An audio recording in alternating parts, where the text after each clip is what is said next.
Everyone. तो जैसा कि आज हम बात करने वाले हैं दीर्घवृत्त के बारे में। सबसे पहले बात करेंगे कि दीर्घवृत्त को डिफाइन कैसे किया जाता है, उसकी डेफिनेशन क्या होती है और दीर्घवृत्त होने के लिए जो आवश्यक कंडीशन होती है वह क्या होती है। फिर बात करेंगे दीर्घवृत्त की उत्केंद्रता की और फिर बात करेंगे उससे जुड़े हुए महत्वपूर्ण बिंदु, जैसे उसकी अक्ष क्या होती है, उसका केंद्र क्या होता है, उसके शीर्ष क्या होते हैं। तो चलिए शुरुआत करते हैं। सबसे पहले बात करते हैं कि दीर्घवृत्त कहते किसे हैं। तो दीर्घवृत्त एक ऐसे बिंदु का बिंदुपथ होता है जिसकी एक स्थिर रेखा वह स्थिर बिंदु से दूरियों का जो अनुपात होता है वह होता है अचर और एक से कम होता है। तो इसको हम डिफाइन करना चाहें कि यह एक ऐसे बिंदु का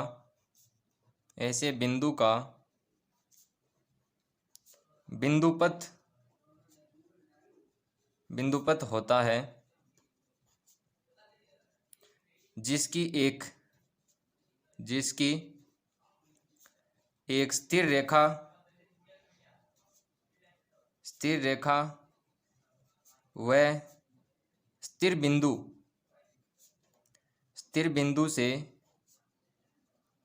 दूरियों का अनुपात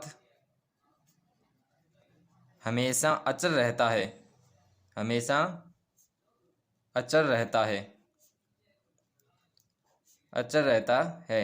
तथा एक से कम होता है, और जो अनुपात होता है वह एक से कम होता है। वह बिंदुपथ दीर्घवृत्त कहलाता है। यह तो हो गई हमारे पास दीर्घवृत्त की डेफिनेशन।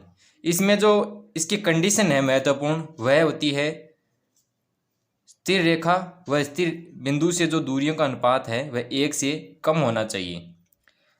अब हम बात करते हैं इसकी उत्केंद्रता की। हम जानते हैं कि उत्केंद्रता किसे कहते हैं कि जो चलित बिंदु है, जो हमने बिंदु का बिंदुपथ बनाएगा वह चलित बिंदु से स्थिर रेखा व स्थिर बिंदु से जो दूरियों का अनुपात होता है वही हमारा क्या कहलाता है, उत्केंद्रता कहलाता है। और यहाँ हमारे पास दीर्घवृत्त के लिए कितना होता है, एक से कम होता है। तो इसके लिए जो उत्केंद्रता का मान होता है वह एक से कम होता है। तो यह हो गई हमारे पास उत्केंद्रता। अब हम बात करें इस वाली डेफिनेशन के अंदर जो स्थिर रेखा है, क्या है स्थिर रेखा, उस स्थिर रेखा को क्या कहते हैं। यहाँ स्थिर रेखा दीर्घवृत्त की क्या कहलाती है, दीर्घवृत्त की नियता कहलाती है। फिर हम बात करें स्थिर बिंदु की। यहाँ स्थिर बिंदु दीर्घवृत्त का नाभि कहलाता है।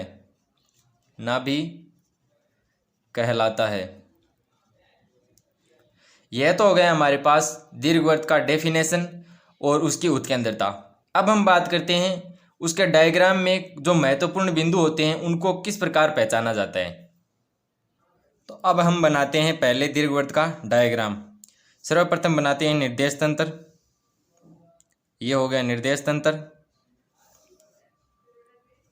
ये हो गया निर्देश तंत्र। इसमें हो गई यह अक्ष डायरेक्शन, ये माइनस एक्स डायरेक्शन, ये वाई और ये माइनस वाई डायरेक्शन। यहाँ हो गया मूल बिंदु। अब जो दीर्घवृत्त का डायग्राम होता है वह कुछ इस प्रकार से बनाया जाता है।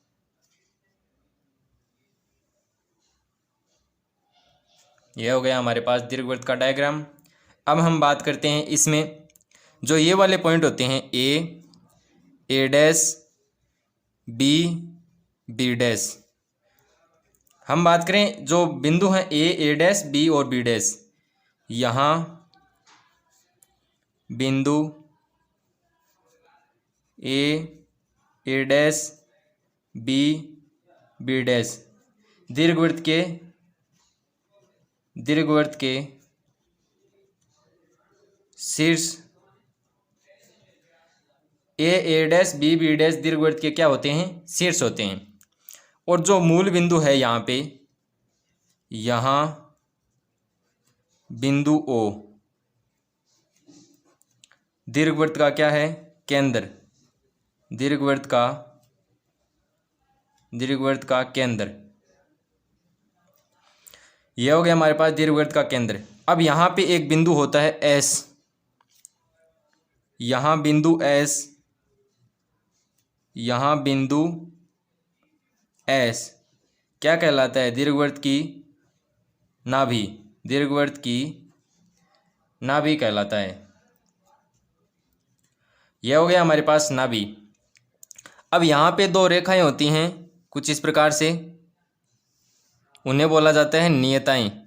इसको नाम दे देते हैं एम डैश, एन डैश। तो हम बात करें यहाँ रेखा एम डैश तथा एन डैश क्या है, दीर्घवृत्त की नियताएं, दीर्घवृत्त की नियताएं हैं। यह तो हो गई नियताएं। अब हम बात करें जैसे हमारे पास कोई भी चलित बिंदु होता है, जैसे हमने पी बिंदु मान लिया चलित बिंदु, इसके कोऑर्डिनेट x, y हैं, ठीक है। अब हम बात करें जो यहाँ पे PS अनुपात PM होता है, उसका वैल्यू क्या होता है, उसी को बोलते हैं हम उत्केंद्रता। तो यहाँ पे PS/PM हमारे पास उत्केंद्रता होती है, जिसका मान 1 से कम होता है दीर्घवृत्त के लिए। अब हम बात करें जो हमारे पास नाभि से गुजरने वाला और इस अक्ष के लंबवत होता है, जैसे हमने नाम दे दिया इसको ओ डैश, जो ये रेखा है इसको नाम दिया है ओ डैश। तो यहाँ ओ डैश क्या है, यहाँ ओ डैश दीर्घवृत्त का नाभिलंब है, दीर्घवृत्त का क्या है, नाभिलंब। अब हम बात करें यहाँ पे जो रेखा ए डैश है वो क्या है, यहाँ रेखा ए डैश और बी डैश क्या है, दीर्घवृत्त की अक्ष हैं, दीर्घवृत्त की अक्ष हैं। अब इनमें से कौन दीर्घ अक्ष होगी और कौन लघु अक्ष होगी। यदि इसका वैल्यू बड़ा है तो वह क्या होगी, दीर्घ अक्ष होगी, और इसका वैल्यू अगर छोटा है तो वह क्या होगी, लघु अक्ष होगी। यह डिपेंड करेगा दीर्घवृत्त के समीकरण पे। तो यह हो गई हमारे पास दीर्घवृत्त की अक्षें। तो यह था हमारे पास कि दीर्घवृत्त के डायग्राम से हम दीर्घवृत्त के जो महत्वपूर्ण बिंदु होते हैं उनको कैसे पहचानते हैं। अगली क्लास में बात करेंगे दीर्घवृत्त के समीकरण को कैसे व्युत्पन्न किया जाता है। अगर वीडियो पसंद आई हो तो लाइक शेयर सब्सक्राइब करना ना भूलें। अगली वीडियो में मिलते हैं, तब तक के लिए जय हिंद, वंदे मातरम।